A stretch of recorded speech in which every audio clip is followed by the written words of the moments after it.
Good evening, everybody. We're going to wait a couple seconds here and give people a chance to get signed in.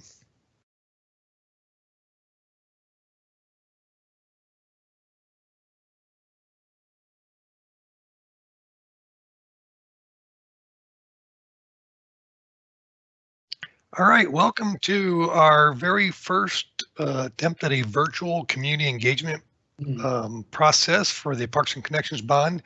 Tonight, we're here to talk about improvements at Cherry Avenue Park. And first, want to thank Ward 5 for working with us to communicate to the neighborhood and get the right people involved on making these improvements, as well as getting the bond passed. That was a critical piece for this whole thing to get started. So I'm Greg Jackson with Parks and Recreation, and we also have Tom Fisher on the presentation tonight. So before we get started, just a couple housekeeping items to take care of. If you would like to have subtitles on, you can have them in either English or Spanish. And if you go to the gear icon in the bottom right-hand part of your screen, you can select turn on captions subtitles. You can select English, Spanish, or some other languages. So if you want that service, I'll give you a second to go ahead and take care of that right now. You must be on a desktop computer to do this. We can't get subtitles on a laptop, or excuse me, on a mobile device like a phone.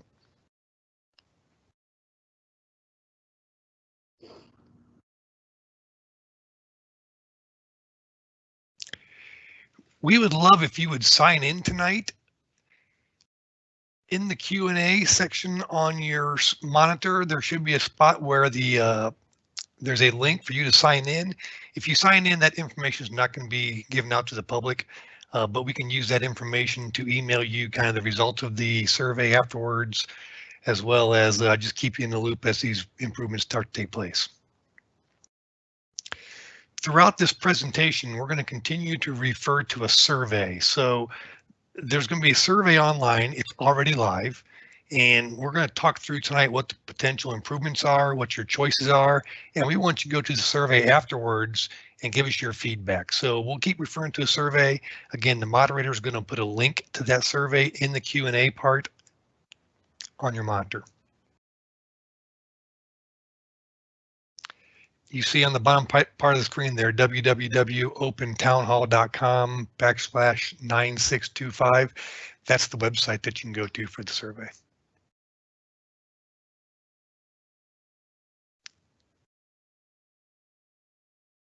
So first of all, thank you, voters, for approving proposition for the Parks and Connections bond. That was back on November 6, 2018. The bond was for $225 million, specifically for Parks and Connections. And tonight, what we want to talk about is the potential improvements for Cherry Avenue Park. We've got about $765,000 for park improvements. Some of these improvements, we already know what they're going to be because we're renovating existing facilities, but we've got additional funding that we want your input on what's the highest priority. So that's the whole point of the engagement process tonight and for the survey is to find out what is the highest priority for you, the community. Tom? All right, thank you, Greg. My name is Tom Fisher. I'm a project manager with the City of Tucson Parks and Recs Department. And the image that you see is an aerial of Cherry Avenue Park. This is located at South Cherry Avenue in Wyoming. For those of you that live in the neighborhood, you're probably very familiar with the park and all the amenities. For those of you that are not familiar with the park, it's near the intersection of Irvington and South Campbell, a couple blocks to the southwest. So we do have some existing amenities in the park. We have a very nice rec center, which serves as pretty much the heart of the park. There is a paved parking lot to the north. There is an existing basketball court to the west. And there is a large grass area with mature trees and irrigation and a playground to the south of the rec center. So as you can see by the image, there's a lot of open space. And one of the goals, as Greg mentioned, is to look at improvements around the periphery of the rec center in those open areas. So this will be a combination of upgrades to existing features as well as new features. So we have approximately $765,000 for improvements. And in the Prop 407 bond package, voters did support a new playground with shade and a resurfaced basketball court. So we're currently working on the preliminary plans for those, and I'm going to share that info with you shortly. The improvements are supposed to be done by spring 2021, which is just around the corner. That's not too far away. And the estimated cost for those two projects is about $260,000.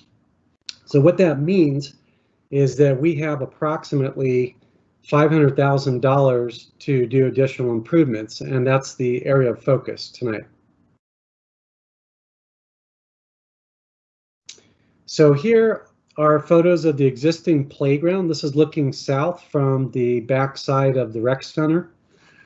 And as you can see, there's a large shade structure. It's actually a very durable metal shade structure. That shade structure is going to stay in place. It does need some repainting, and that's on our list of things to do. The playground itself, you can see that's been there for a number of years. It has some components that aren't working properly. The paint is faded, and some of the components are cracked and need to be replaced pretty soon. So that's one of our topics of discussion, is how to replace that playground. So these are renderings of 3 different options for the playground. The renderings on the left are a playground that's similar in size and in features to the existing playground. You can see that it has 1 slide, 1 tower component, and then some shade on top of the tower. Now, any of the options, we're going to be installing some more shade in addition to the shade structure we have in the playground today. And the playground in the middle, those renderings are of a more substantial playground. The tower is a little bit higher, the slide is a little bit longer. We've got a bridge that goes from the steps going over an area down below to the slide. And then the images to the right are of a lot more substantial playground. You can see that it has multiple slides. Instead of having 1 tower, it has 2 towers with a large bridge in between. So these are the things that we would like you to consider when you're filling out the survey. And if you go on the survey, these images are there, and you can select which one of the options, 1, 2, 3, that you like. And you can add some other comments if you have some ideas for some additional play equipment or another type of play equipment. Those comments are welcome. So the photo there is of the existing basketball court. The court itself is in very good condition, and so are the backboards and the posts. But the paint is very worn, and this is a good sign because we know that the court is well used. There's lots of kids that play there after school and on weekends. And as I mentioned earlier, one of the features that is funded as part of Prop 407 is resurfacing that basketball court. So you'll see the color charts on the right. Those are colors for an acrylic paint that will go on the court, and an acrylic paint has a grip surface to it. So it's not just a smooth painted surface, it has the acrylic is built into it. And for those of you that play basketball, you know that the grip really helps your play. So we know that the kids will really appreciate that, and the adults. So these are the color choices. There is a medium gray, a light green, a dullish red. It's called California red. There is a dullish blue called Pacific blue. And then there is, let's see here, I can't see that other, my toolbar is blocking that color. So it's sort of a taupe color, sort of a darkish sand color. So again, we have about $765,000 for all the Cherry Avenue improvements. We've got about $500,000 available beyond the resurfacing of the court and the new playground. So now I'd like to talk about those additional improvements and give you a list of potential improvements. Now this list is of improvements we've heard about over the last several months from residents and other citizens in the area. Now we can't fund all of these improvements, but we can fund many of them with the $500,000. And I'm going to read through this list for anybody that's on a phone right now and can't see the list.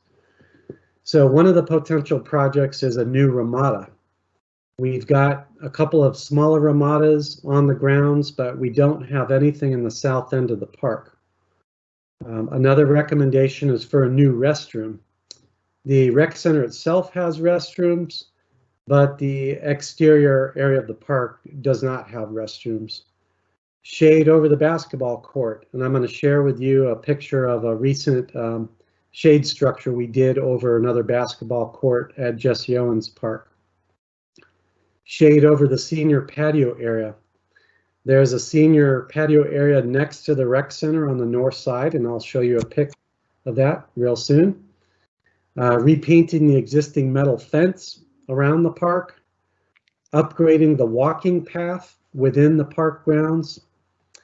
Installing a new drinking fountain. We do have one existing drinking fountain next to the basketball court, but we do not have a drinking fountain to the south of the rec center in that large open space.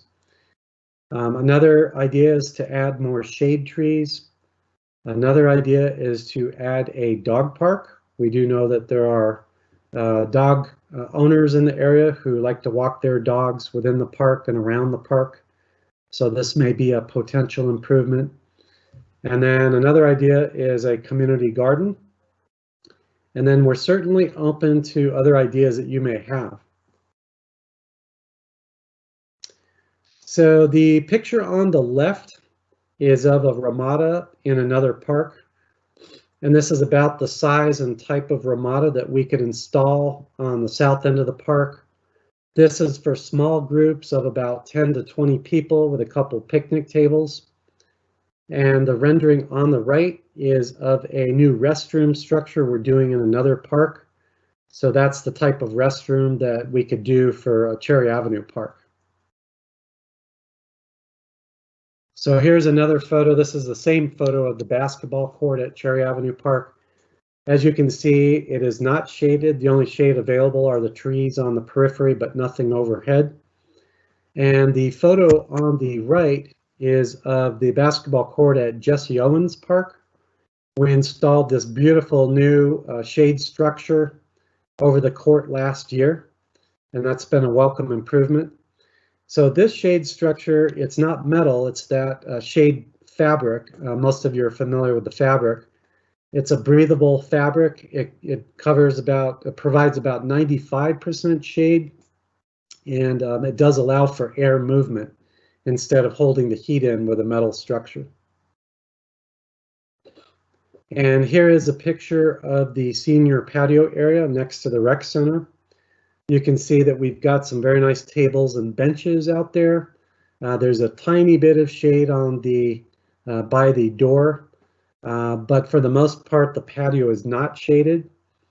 The rendering, the photo on the right, is of the type of shade structure that we could put over the senior patio area. Again, this is that shade fabric that is breathable. And if this is a priority for folks, then that's great. We'll figure out the size of shade structure that would go over the patio. These are photos of the existing fencing around the park. For those of you that live in the area, you know that the fencing covers 3 sides of the park, so it's actually many linear feet of fencing. The fencing is faded and there's a little bit of rust. So these photos are to prompt you to think about repainting the fence and letting us know if that's a priority or not. And the photo on the left is of the existing walking path on the interior of the park. You can see that it's a well-worn path, but it's not very attractive and it's uneven. So there are some things we could do to make it a lot more safe and comfortable and attractive. The photo on the right is of an upgraded path in another park here in Tucson. And what we do, the path, is we grade it to, and then we put decomposed granite on the path. It's sort of a granular rock that is compacted and it's easy on the feet. So if you're a runner or a jogger, then it's a lot more comfortable, and even it's more comfortable for dogs' feet as well. So that's a potential improvement. The photo on the left is of the type of drinking fountain that Parks uses for all of its parks now. When we replace an old one, we put in a new one just like that. And these are very durable. They're very useful. These are ADA accessible with 2 fountains.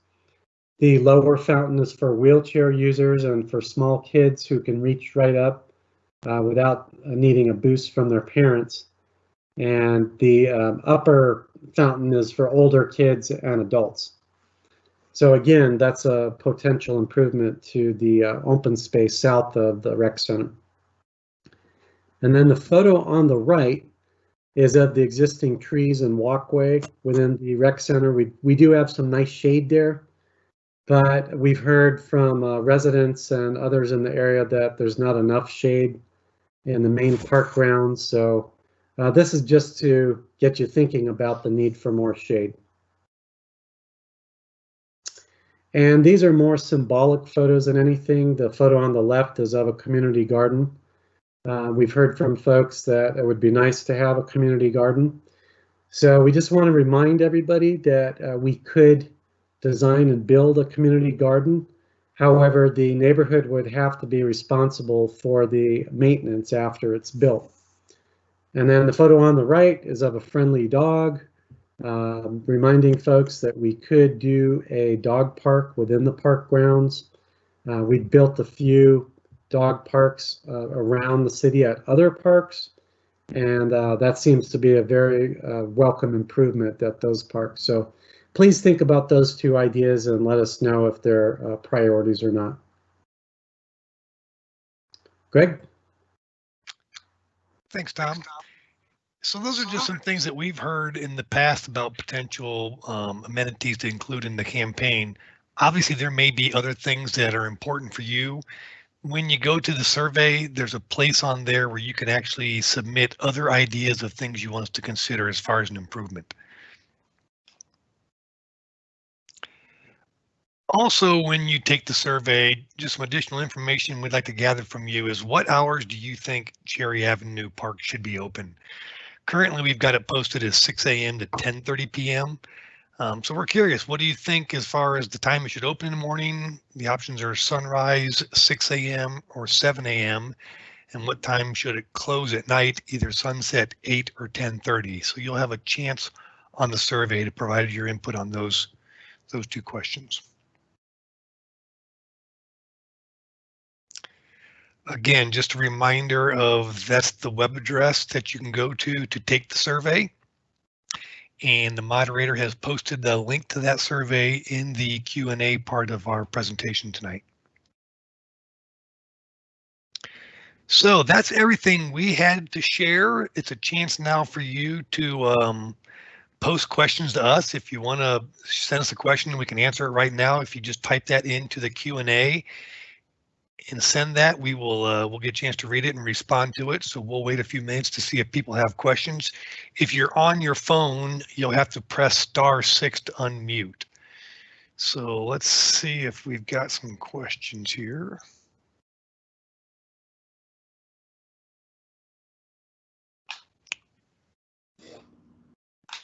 I am not seeing the questions yet.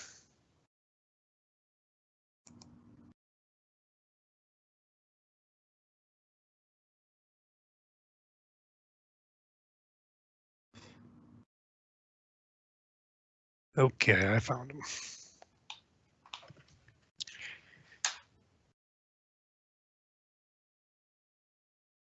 Okay, I'm going to read the questions so that people that are on their phones and can't see it will be able to hear them. The one question is the shade fabric, how often does it have to be replaced and what is the cost to replace it? So great question.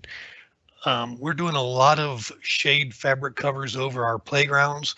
Typically, we are getting a product that is guaranteed for 15 years. So we think we're probably really good for 13, 14 years. Sometimes you might get 16, 17 years, but as a rule, we'll plan on replacing those about every 15 years. The cost is going to be very contingent upon the size of it. You know, we've had playgrounds range from 25,000 to over 50,000. So it's really just contingent on the size of this size and shape of this shade structure. Next question was the walking path is used a lot at Cherry. How long does the granular rock last? Tom, DG lasts a long time. I got to think it's years. Well, yeah, DG is a granite, so it lasts forever. It's a hard rock. However, the maintenance is the key. So we would have to make sure that if we did a decomposed granite path that we do routine maintenance and make sure that it adheres together. And then we could periodically would have to go in there and maybe add DG and scrape it to keep it level. So that's just kind of routine maintenance thing that we'd have to do. I see I missed a few questions up top, so I'm going back up to the top. Do all the options cost the same? I think this question is related to the surface of the basketball court. Yeah, the different colors are all the same, so there's no different cost to do each color. Correct. Go ahead. Sorry. Tom. Yeah, those are the standard colors from one of the paint suppliers. So if we wanted to do something specialized, obviously that would cost more, but those are the standard colors. And I see that the next question is the California Red a true representation of the color? And it's pretty close. The graphics that they give us are pretty darn close, but obviously if that's applied to the surface, it might be the color would change a little bit with the sunlight. So let me go back to the other question we had. Do all the options cost the same amount? So that could be tied back to the playgrounds we were showing earlier. Each of those playgrounds is going to cost a little bit different. All of the amenities we've gone through tonight are going to be a variety of price ranges. You know, a bathroom can cost $250,000 to $300,000. Shading that basketball courts, I'm guessing $100,000. So again, it's really important when you take the survey, you're going to have the ability to prioritize what is the highest, most important thing for you to do in the park, what's your second highest priority, third highest priority. We're going to take all that feedback. We're going to figure out what the community says is most important, and we're going to say, okay, we're going to do that. And we'll keep doing those priorities until we've run out of funds, until we spent the whole $765,000. So let's see, a question, would a restroom take up most of the budget? If so, how much? So a restroom is probably going to be in the $250,000 to $300,000 price range. So that will take up a significant amount of the budget, but not the entire budget. Does the shade structure stand up to the sun and rain, and will it last? So we kind of touched on this earlier. Yes, they are designed for the Tucson weather. We do buy a 15-year fabric rated for 15 years, so it will last, and we know that eventually we'll have to replace it, and we'll plan on that in our budget.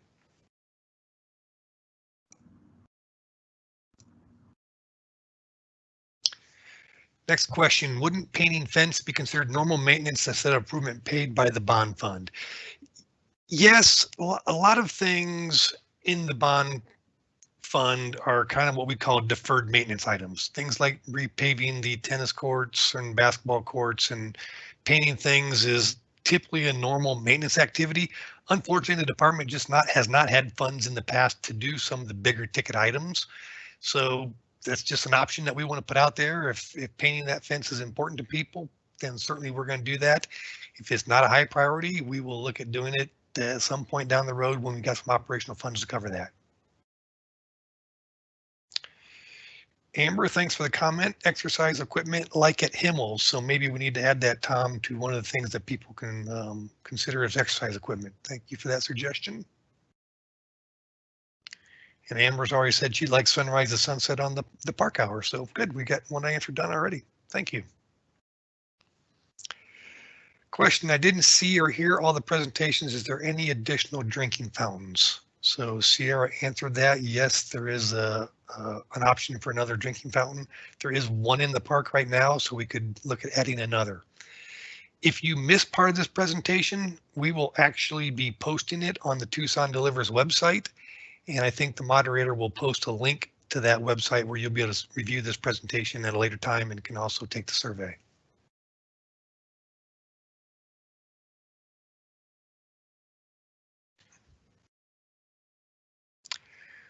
Okay, another question. When will the project start and finish? We were expecting this to be finished by July 2020. So our time frame is once we get the feedback on the playgrounds and the court colors here in the next 2 weeks, we'll pull the trigger on getting those projects started, getting contracts awarded to get people out to do that work. Expect that to be done by spring of 2021, no problem. The rest of the improvements are going to be a little bit contingent upon what we do. Bathrooms take a little bit longer. If we don't do a bathroom, Ramadas. Tom, would you guess a ballpark 9 months maybe to get things designed, permitted, built?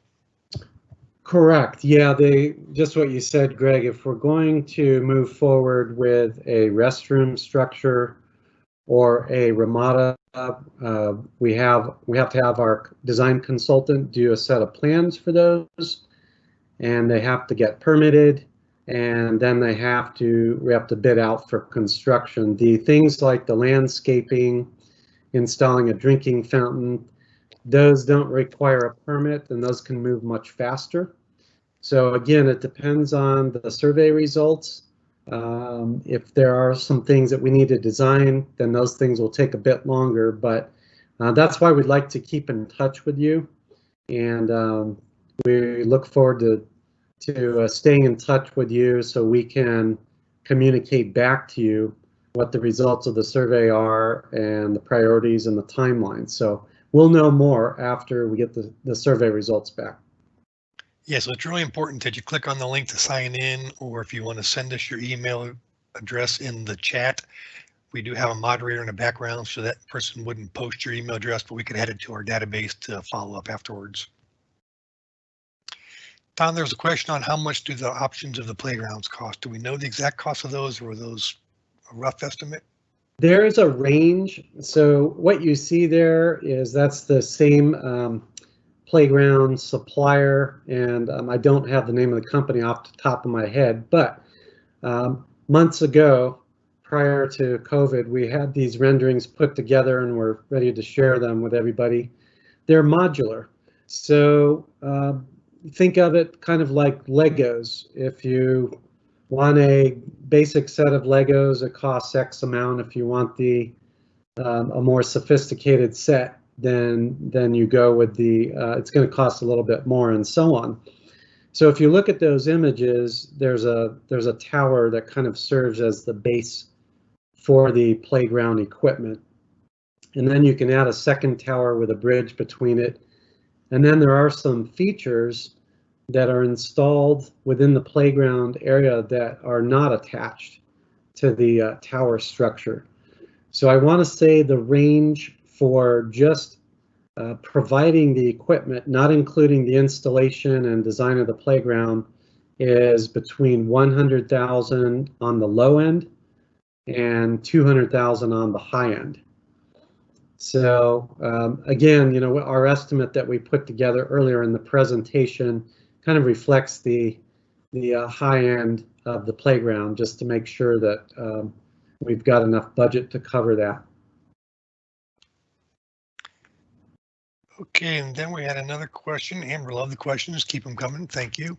How safe are drinking fountains with germs? Obviously asking that because of COVID-19. A lot of people do bring water to the parks these days. True, people have to be smart if they're using drinking fountains now. We are sanitizing them periodically. Obviously, as soon as someone else uses them. It's not as sanitized anymore, but it is clearly something that's popular in the parks. We get a lot of requests for drinking fountains. Again, there is one in the park. If people think another one would be helpful, we're giving you the chance to prioritize if that's something you want us to add to the park.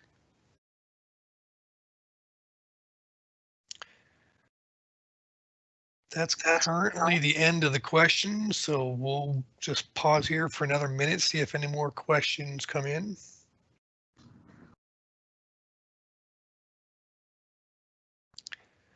One thing I believe the moderator is going to post is we would love your feedback. This is the first time we've tried one of these virtual engagement processes, so feel free to put in the Q&A, things you liked, things you didn't like, things we can do better. No offense taken. And again, she won't publish those. We'll just keep those comments in the background, but we'd love to know your thoughts on how this went from your perspective.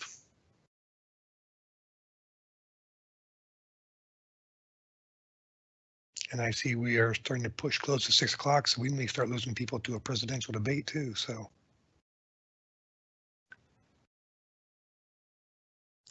Okay, let's see here.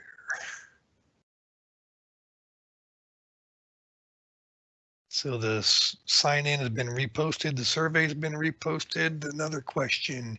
Himmel and Reed Park both have a really nice playgrounds. I would like to see something like that. Okay, super good advice. Thank you. The ADA swings, do ADA swings cost more? ADA swings do cost more. I don't know if we have even swings included in this in these options, but typically we try to make sure that some piece of our playground equipment is ADA accessible.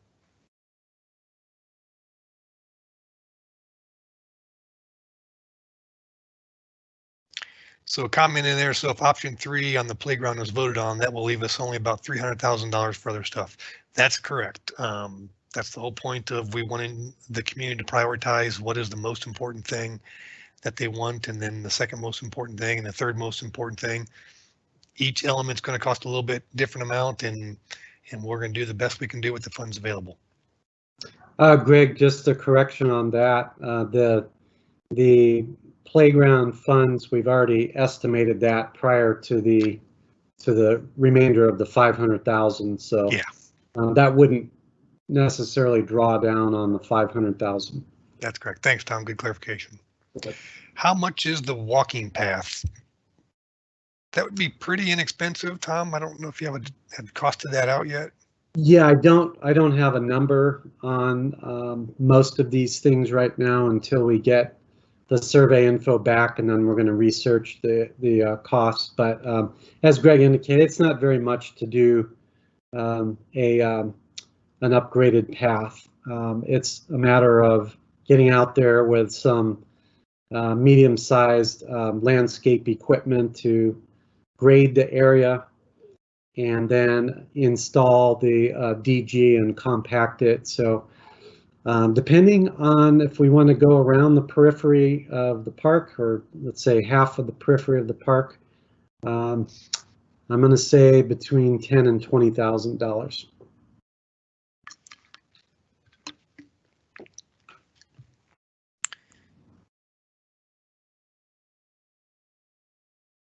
Okay, thank you for the comments about providing the clarification. We'll pause another minute here and see if we get more questions.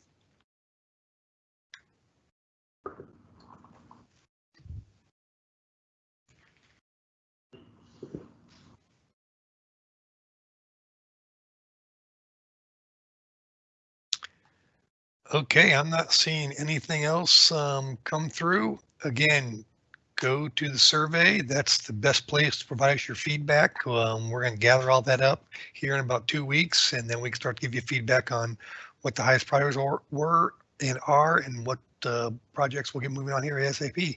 Again, thanks for joining us tonight. We appreciate your time. Have a good evening.